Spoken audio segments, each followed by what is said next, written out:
It is now my honor to introduce Mr. Alan Brooks to talk about our energy future in an upside-down world. Mr. Brooks has spent 40 years in the energy and investment industries as a security analyst, an oilfield service company manager, a consultant to energy company managements, and a member of the board of directors of several oilfield service companies. Since 2005, Mr. Brooks has been an advisor to PPHB Limited LP, a boutique oilfield service investment banking firm with offices in Houston and Calgary.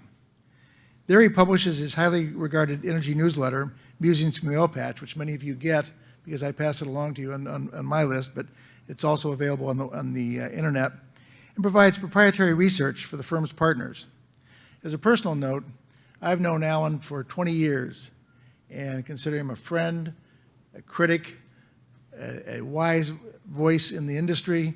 He has an inquisitive mind and an insightful observation of our industry, both in supply, demand, and the uses of energy throughout the world. And I think you'll find his talk very interesting this morning. So without further ado, I'll introduce Mr. Alan Brooks.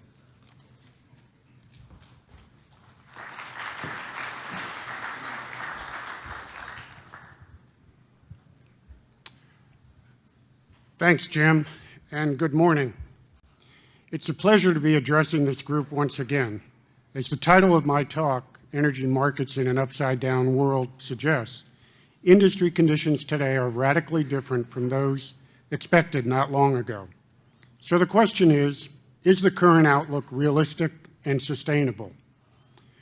When I last spoke to the Ohio Oil and Gas Association, the burning issue here was, would Ohio's Marcellus and Utica shales produce viable sources of oil and gas? Notice I said viable. That means a producer actually earning a positive return on his efforts. There were many skeptics among us at the time who questioned the use of half-cycle economics to proclaim profit nirvana. But while we thought that practice was a scam, the reality was that shale developments were producing enormous increases in oil and gas supply, upending normal industry spending patterns and offering hope for producers that they would soon reach profitability. That hope was critical in order to draw in the capital needed to make Ohio and all other shales a success. One thing different about shale is that rather than merely needing a small lease in order to drill a wildcat well, now you have to spend a small fortune to lease up swaths of acreage before you can justify spudding your first of what hopefully becomes an army of wells to develop the prospect. What it means is that tons of cash must be invested up front before any oil and gas comes out of a well. Half-cycle economics proved necessary to convince people a few hundred miles to the east of here to open their wallets and help fund these shale developments. Some of the major purveyors of the half-cycle economics were colorful, in the vein of promoters like Colonel Drake and H.L. Hunt, as opposed to the polished oil executives leading major oil and gas companies. At the time of my previous talk, everyone was wondering whether, as my friend Jim Halloran called it, the traveling circus of shale promoters would merely make a cameo appearance in Ohio, burning up investor money, or actually set up camp and develop these resources. We now know the answer. The shale business is for real. This is only one example of how quickly the oil and gas business can change. Before considering other examples and where we are going, let's assess where we are.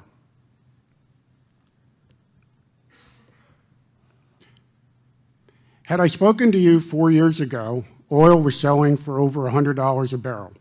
Those were the heady days of the oil business, or at least until Saudi Arabia decided to shake things up. A year later, oil was selling for half that high price, only to fall again the next year. 1 year ago, oil was nearing $50 a barrel. Little did we realize what we were about to experience. In the 7 months from June 2017 to January 2018, crude oil prices climbed steadily, rising 55%. In late January, the topic dominating the industry and business news was how high oil prices would go, $70 or $75 a barrel, or possibly as high as $80 in the near future. We aren't there yet, but maybe we will be at some point in the future. This time is different. Many of you are familiar with the 4 most dangerous words in the investing and forecasting businesses. There was even a popular economic history book by that title. In it, the authors suggested that more money was lost following that advice than by any other strategy. So should we accept that it is different this time? Well, what we know about the past is if you don't know your history, you're doomed to repeat it. However, to the contrary suggests Warren Buffett, as supported by average compensation of librarians. But the most profound advice about the future came from that great baseball philosopher, Yogi Berra. So is it different this time? Let's look at some time in the past to help understand the impact of those 4 words. First, I need to fire up Doc Brown's car so we can go back to the future. We find ourselves strolling along the waterside in New Bedford, Massachusetts in 1855. The American whaling fleet was 584 vessels strong, scouring the North Atlantic and Pacific Oceans hunting for sperm and right whales. The fleet had actually shrunk by nearly 20% from where it was a decade earlier, but nobody was paying attention. It wasn't a surprise, though, given what was happening with sperm and whale oil. Now, does this look like a growth industry? And remember, this is 4 years before Colonel Drake sputted his well in Titusville, Pennsylvania. But something called camphene had appeared, a blend of alcohol, turpentine, and camphor oil. It had better burning qualities, smelled better, and was cheaper than whale oil. As you were strolling the docks, you might have been contemplating financing a new whaling venture. Look at what was happening to sperm and whale oil prices. It certainly looked like a profitable venture, so why not back a ship? Unfortunately, the market conditions had changed, and it would be different this time. Fast forward another 50 years to 1905. The whaling industry was virtually gone. When you were strolling the New Bedford docks 50 years before, the whaling business was starting into decline. But how many people saw that developing? Conventional wisdom is that the oil business killed whaling. Environmentalists acknowledge that the oil business actually saved whales. But the reality is that economics killed the whaling business. Whale oil grew too expensive. New fuels with better lighting and less aromatic issues arrived as early as the 1840s, and they proved cheaper than whale oil with greater assurance of supply. The Massachusetts whaling ships were often needed to travel for years to hunt down whales in the Pacific Ocean, adding to the cost of whale oil. First it was camphene, then kerosene refined from coal, and then distilled from crude oil shortly after the American oil age began in 1859. The Civil War delivered killing blows to the whale business, taxes along with the capture and sinking of whaling vessels. You can see what happened to sperm and whale oil prices after the industry peak. What you see is one last spike, likely driven by consumers not willing to alter their fuel buying patterns, but then prices collapsed. Dwindling whale oil supplies and high-cost operations confronting better quality and cheaper fuels killed the whaling business. That trend began before the American oil business, but oil and gas delivered the coup de grace. Now, when you look at the present, just to keep it in perspective, the scale on the left, which is for whale oil, is in thousands of barrels. And that is, a barrel was 31.5 gallons. The scale on the right is millions of barrels of 42-gallon barrels for oil, just so that you can see what the reality is.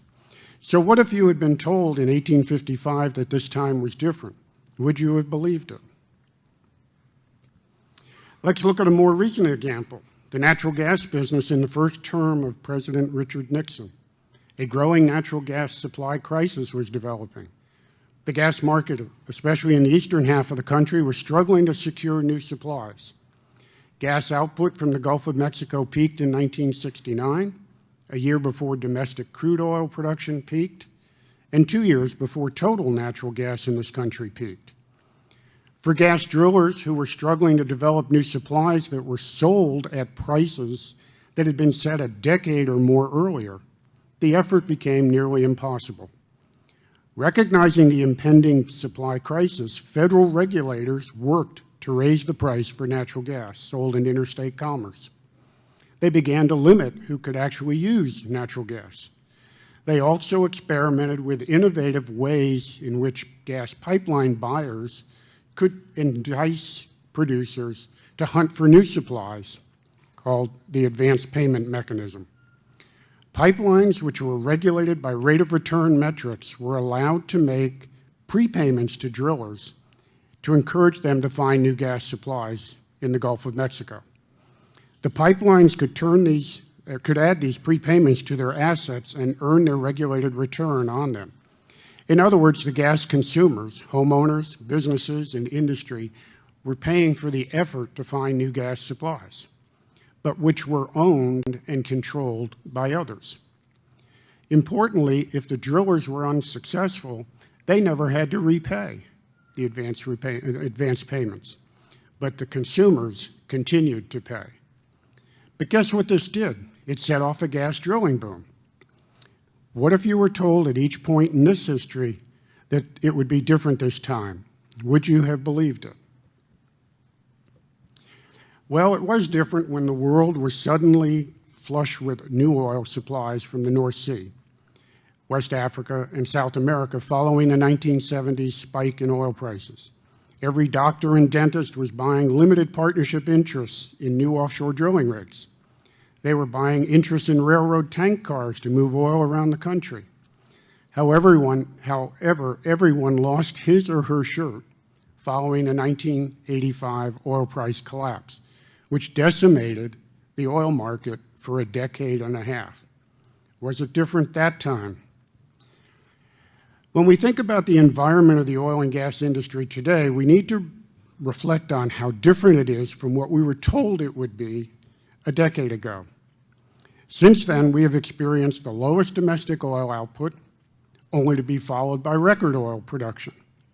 Today, we are exporting crude oil and natural gas to the world after decades of husbanding our domestic output. This has come from regulatory changes, reacting to surging shale oil and gas output. We have had to reverse the flow of various gas pipelines because production has soared in regions predicted to be woefully short of supplies merely a few years ago. From a list as long as your arm of LNG importing terminals in the early 2000s, we now have a list equally as long of proposed LNG exporting terminals. Loop, the Louisiana offshore oil port, designed to enable large tankers to offload their crude oil for U.S. refineries that had been sucking up imports for years, has been re-engineered to enable the loading of large tankers to haul away our surplus shale oil. The port of Corpus Christi is being dredged to allow supertankers to dock and load oil. Those large ships are key to improving the economics of shipping oil halfway around the world to the growing Asian market. New pipelines are being laid to bring West Texas oil and gas to Corpus Christi and Houston, so both commodities can be shipped to the international markets or turned into products that can be exported. Growing domestic oil and gas output has sharply reduced our need for imports, which, in the case of oil, continue to be necessary to meet our refinery configurations. Reduced oil and gas imports and growing exports have changed the U.S. role in the global energy market. More significantly, it is changing our role in the geopolitical world. Our natural gas is helping Europe to meet its winter needs and reducing dependence on Russian gas. This will have implications for how Russia markets its oil and gas in the future. They need to find new markets, more to Asia, less to Europe. Russian natural gas has actually found its way to the U.S. Our oil exports have reduced our dependence on Middle East supplies, impacting those countries' incomes and forcing them to consider a radically different future. Middle East leaders are now contemplating what they must do for their people and their economies in order to remain in power. There are other fallouts underway, such as the role of the US dollar in the global finance business. Now, if you had known about George Mitchell and his associates working to solve the gas shale drilling and production puzzles in the early 2000s, would you have believed anyone who told you that it would be different this time? Now, before we get too far ahead of ourselves, let's do a quick review of the future energy landscape as it was predicted in the early 2000s. At that time, the conventional view was that domestic oil and natural gas production was in permanent decline. And the outlook caused major oil companies to abandon the U.S. market. They were looking to go to the international arena where there were more profitable and better opportunities available. Fortunately, they left behind a playing field for the independents, people who tend to be imaginative and willing to experiment. Shale was the beneficiary. The 2000 outlook meant our consumption needs had to be met with greater imports. Fear of energy disruptions was an overarching concern. Our energy supply and demand condition dictated that oil and gas prices had to go up, and we needed more supplies, but at the same time, we needed to become more efficient in our use of energy. CFLs and LED light bulbs, along with CAFE auto fuel efficiency standards, began to dominate our conversations and our purchases. On top of all of this, we had the emerging global warming controversy. Now remember, this is before it morphed into climate change.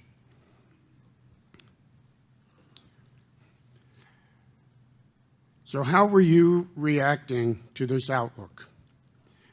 As an opportunity, such as the boy on the left, or with fear like the one on the right?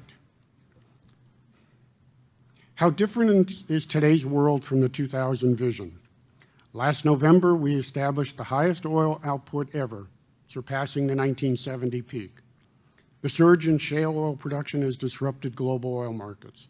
OPEC was supposed to be the balancing wheel of global oil and supply and demand. And the kingpin for that group, Saudi Arabia, gladly fulfilled the role of chief of the OPEC police. But when the kingdom's leaders looked around, they saw they were losing market share in the U.S. to shale, but more importantly, they were losing share in Europe and Asia to OPEC partners who espoused production discipline, but neglected to exercise it.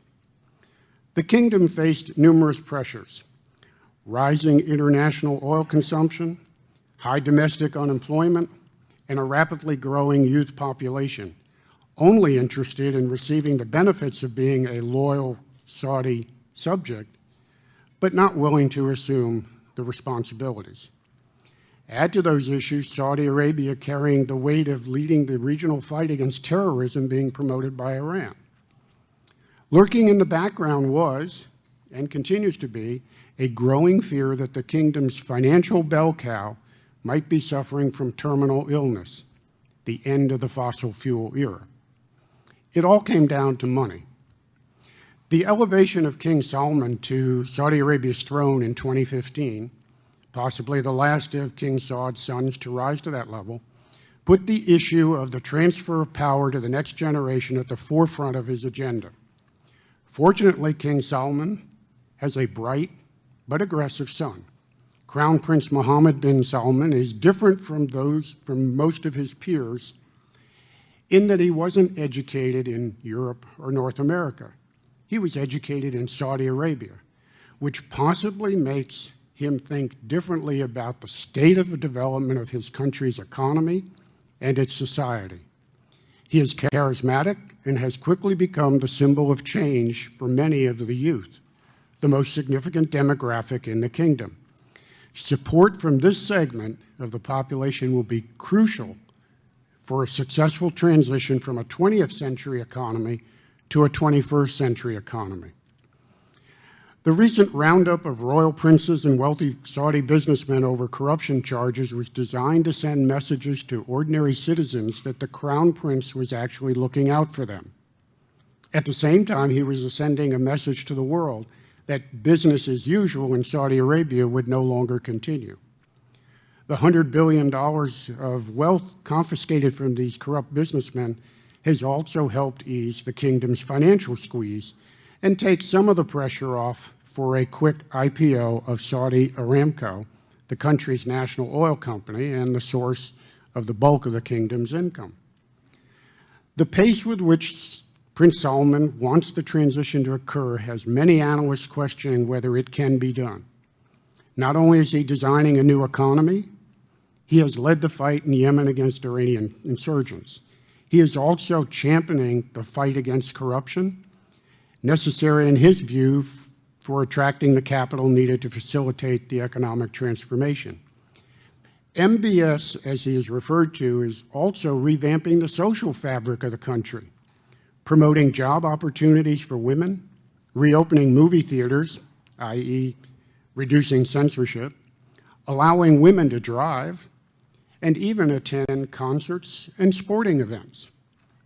He has taken on the conservative religious leaders who have had a disproportionate influence on repressive social policies in Saudi Arabia for decades.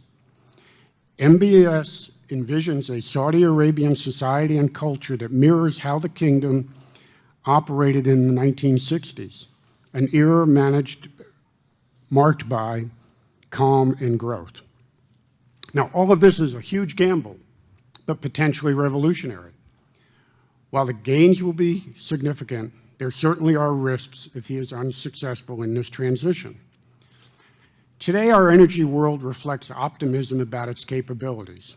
The Trump administration is unshackling the energy business, enabling it to make its own decisions about how to operate, including trying new and different approaches to finding and developing resources. Much like the shift to area-wide lease sales in the Gulf of Mexico in 1983 spurred imaginative approaches to exploration that opened up that basin's deepwater prospects, fewer regulatory hurdles will encourage new and innovative ways to operate the domestic oil and gas business, which may help reduce costs and improve industry profitability in the future. We now have record oil production and falling oil imports. The industry can now export oil worldwide, overcoming that 40-year-old ban. These exports are now becoming the focal point of discussion about the industry's future. Not only has the U.S. reestablished its leadership role in global oil production, but we are becoming a significant exporter, upsetting the traditional roles of many exporting countries. Can oil production continue to grow, enabling exports to increase? Now, our natural gas output continues to climb, helping reduce greenhouse gas emissions, but importantly, enabling the U.S. to become a player in the global LNG market. As the growth in global gas consumption ramps up, becoming a player will prove important for the financial health of the U.S. gas producers. Possibly the greatest change, but least understood, is the geopolitical world. Scarcity and cartels have long shaped oil markets and major geopolitical trends. In today's new order, peak oil no longer drives the decisions of governments, businesses, and individuals. The world will become more natural gas centric as this fuel assumes a more dominant role in energy markets. The geopolitical shifts will give more power to non-traditional producers. OPEC will become a greatly diminished force, and a freely functioning market will play a greater role in balancing the global energy market. There is an emerging issue, and that is the question of peak oil demand. But the key question is, will this optimistic outlook continue? Probably the greatest impact on our domestic oil and gas industry has been the ability of the shale revolution to produce more output with fewer rigs. Not only is technology changing how we drill wells, it is helping the industry complete wells in ways that significantly boost output and total recovery. Remember, we only get about 35% of potential reserves from our wells. It has been estimated that if we can raise the recovery rate from 35 to 45%, we will add 1 trillion barrels of new reserves, the equivalent of over 27 years of current consumption, assuming it stays at this level. This is where we get into the differences in outlook that are beginning to impact industry activity and certainly our confidence about the future. For example, one forecasting agency that has been pushed to change its outlook based on the influx of data is the Energy Information Agency, or the EIA. Their outlook doesn't appear to be as optimistic as that of the industry, and it isn't as optimistic as its international equivalent, the International Energy Agency, or IEA. The U.S. EIA, in its short-term energy outlook published in February, forecast oil production reaching 11.3 million barrels a day in the end of 2019, an increase of 1.3 million barrels a day from current levels.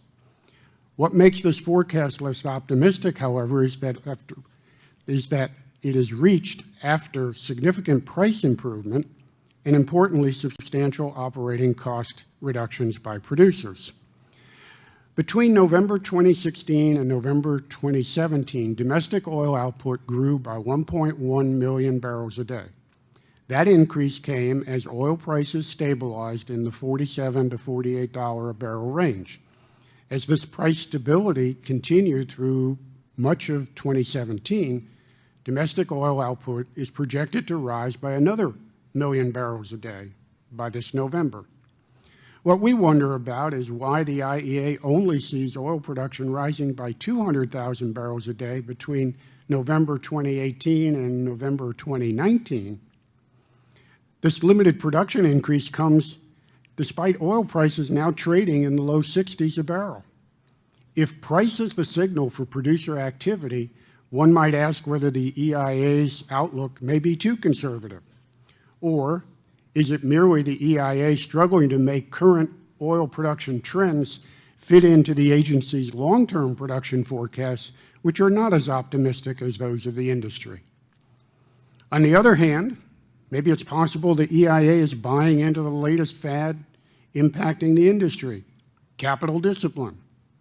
The very poor performance of energy securities in the stock market, as oil prices have been in a strong recovery, has prompted institutional investors to pressure executives to spend less for growing their oil and gas reserves and production in order to return more cash to shareholders via dividends and stock buybacks.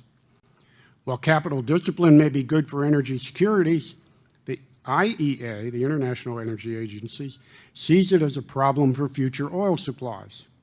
By not investing in finding and developing new fields, the IEA believes world oil supplies will be insufficient to meet global demand at some point after 2020, resulting in a price spike, which will not be good for economies and certainly not good for the oil industry.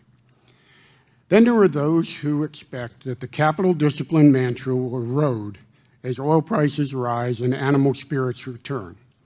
So which scenario should we adopt? Overcoming the conservative forecasting tone of the IEA is not the most important issue facing the global oil and gas business. The energy business faces a number of challenges, including the potential for a slowing of global economic growth following a brief period of unprecedented, synchronized global growth. Part of the reason for the slowdown in growth may be due to demographic shifts in major oil consuming regions. Older populations generally do not use as much energy as their children or grandchildren. Global economies are continuing to become less energy intensive, which could further reduce consumption. Government actions to fight rising temperatures and sea levels will limit the ability of the industry to produce more oil and gas. Importantly, these actions will hit energy consumption growth, but the impact on fuels will be disproportionate. The push for more renewables, electric vehicles, and transportation as a service built on autonomous or self-driving vehicles will limit or even erode transportation fuel growth, which could become meaningful depending upon which forecast you believe. Remember,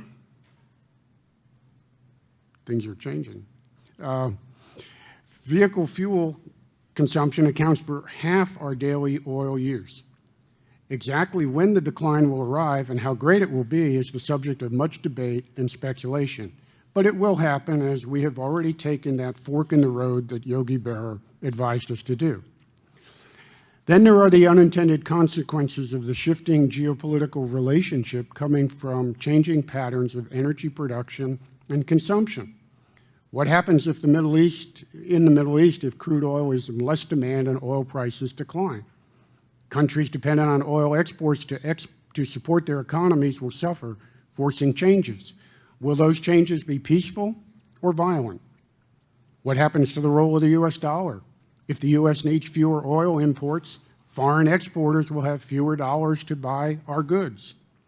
How will these economic shifts impact our allies, such as Saudi Arabia? But importantly, how will it impact our enemies, such as Russia and Iran? How does China and India fit into this mix? In the end, many of these issues are beyond the control of the oil and gas industry, but they will shape its future. As we come back to the future, we will hear the echo that this time is different. But is it? Is this the whale industry of the late 1850s? Or the natural gas business of the 1970s? One changed by economics, the other by government actions. Are we now in a world of unrestrained production growth? Or will we revisit the outlook of the early 2000s? Or are we just going through another typical industry cycle?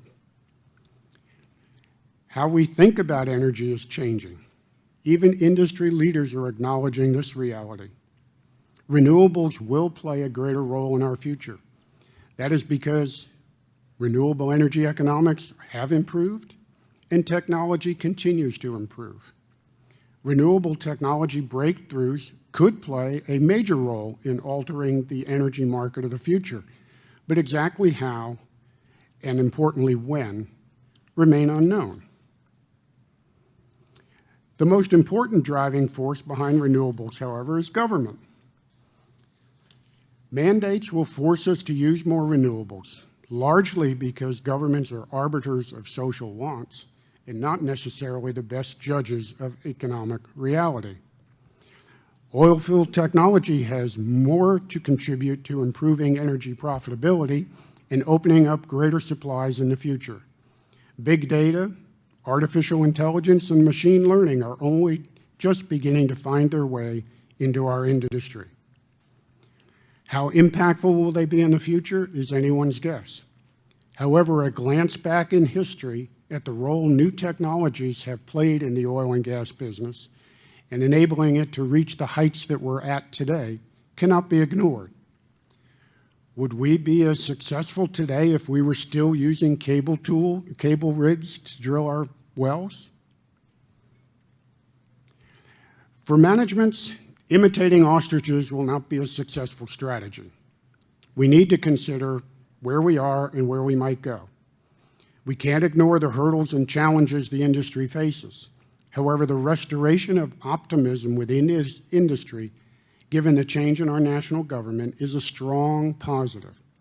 This has always been a can-do industry, and that hasn't changed, even when it was shackled by the Obama administration with its anti-fossil fuel agenda.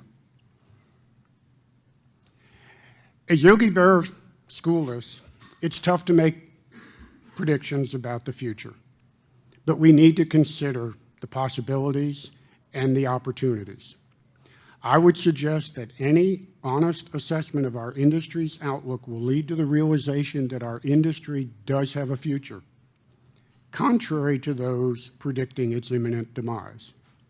However, I would be remiss by not cautioning you to remain alert, as the current outlook will prove wrong. We just don't know exactly how and in what way. What I do believe, however, is that the outlook is better now than it has been in years, and that I see that positive outlook continuing for the foreseeable future. But there will be, obviously, potholes in the road ahead. And with that, thank you.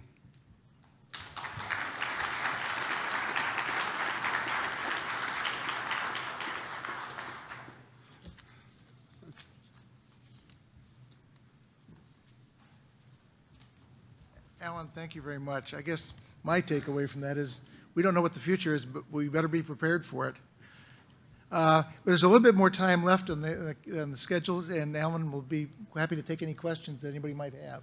And Mike's got a microphone if somebody has a light voice. Anybody out there have any questions for Alan after his great presentation? No? Okay, well, thank you very much, Alan. Okay, thank you.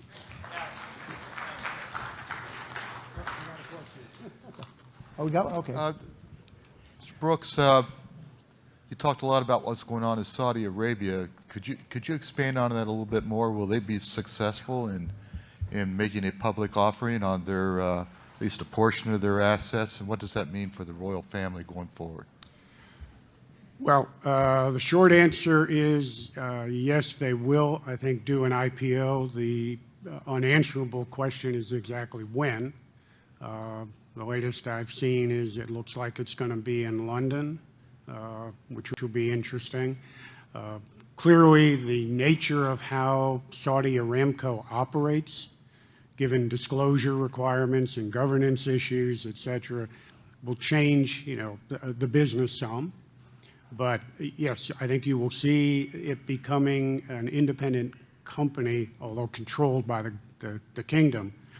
And that, again, is another step in the role of taking the economy and society from one level, one age, in effect, to the next stage. And I think it will be very important for them to be successful in that effort. And I think, them taking all this time, to make sure that it works is appropriate. But it also reinforces how significant it was getting that $100 billion from the corrupt, and you can maybe put that in quotes, businessmen and royal princes. That just eases the pressure. Will they be able to keep their population under control?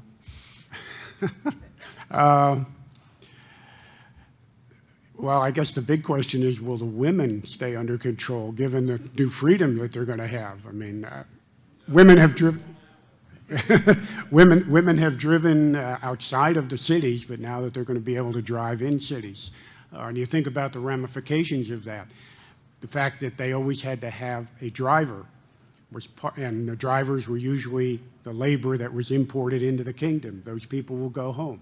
Those payments outside of the country will disappear. They will stay in Saudi Arabia, which will give people more income.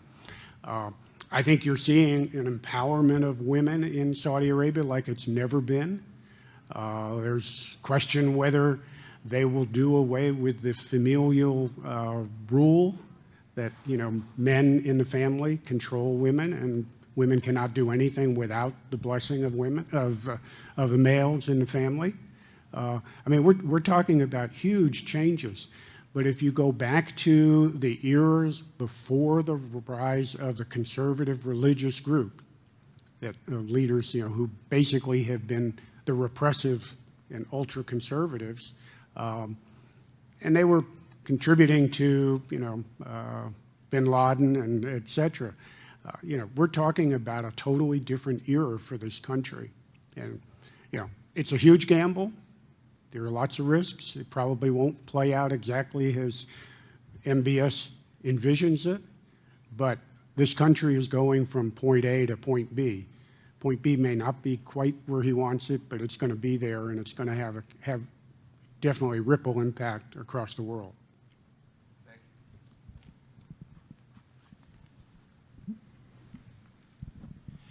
You touched on EVs and autonomous driving vehicles and that sort of stuff, but it all goes back to what happens to the electric generation fleet, particularly in America, but even Europe, that it's going to, what's going to happen to the nuclear fleet, what's going to happen to the coal fleet, and won't that really be, actually growth opportunity for this industry?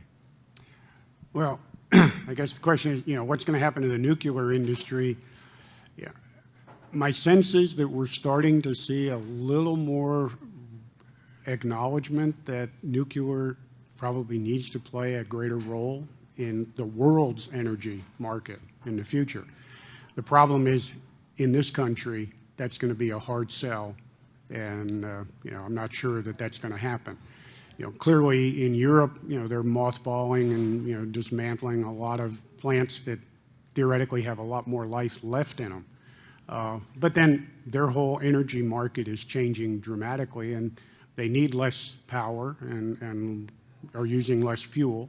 So renewables will continue to make the issue moot in that point. We're seeing nuclear plants built in Africa and in Asia, and we will continue to see. That's where the demand growth is the greatest. So nuclear will have a future. At the end of the day, for a lot of this, the real challenge for the oil industry, oil and gas industry, is what do governments dictate? And at the moment, governments are dictating renewable fuels take precedent over anything else, regardless of the economic realities, fairly assessed. I'm not talking about tilting the playing field one way or the other, but if you actually sit down and do the analysis, oil and gas comes out favorable in many cases, but is never given the option because the preferred social agenda is renewables. New England is the classic example, fighting the expansion of pipelines, hamstringing utilities from having long-term contracts for natural gas, and then turning around and forcing the utilities during the winter to burn oil, to burn expensive LNG, including now Russian LNG. But no politician who's fighting pipeline expansions has the least bit of concern about us using gas from a sanctioned enemy. They want to keep their lights on. At the end of the day, that's the rationale. It's you can say it's a strange, and that's why I term it's kind of an upside down world. Things that we thought would be the way, they should logically flow, just don't seem to happen. And I don't know whether that'll change, but at the moment it doesn't appear to be. And that's one of the big potholes that the industry has to look out for.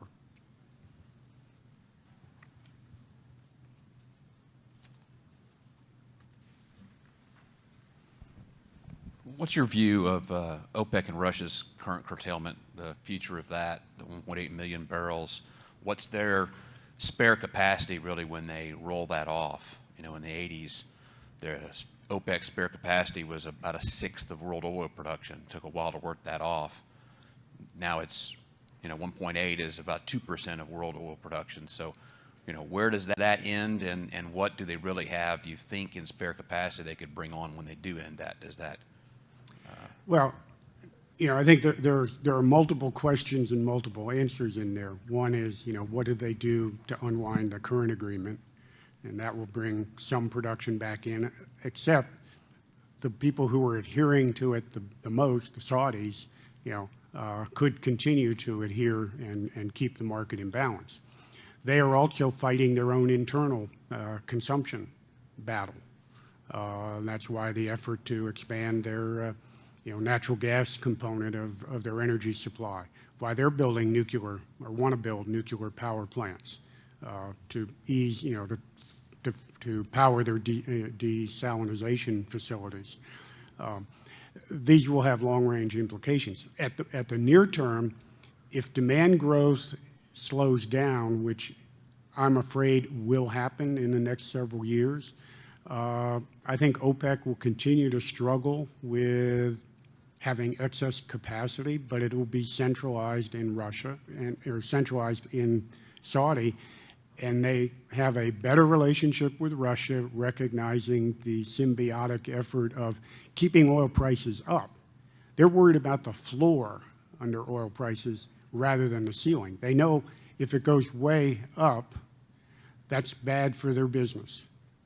That could be, as some people have referred to it, the last great boom for this industry, because that will make all alternative energy sources more competitive. And it will push governments to say, I told you so, we need to do this. So, it's going to be a manageable issue, but they do have surplus capacity. It will come in. Russia is going to probably be the biggest wild card because they need their exports of energy, and that's why they're trying to make long-term deals with countries that will consume it.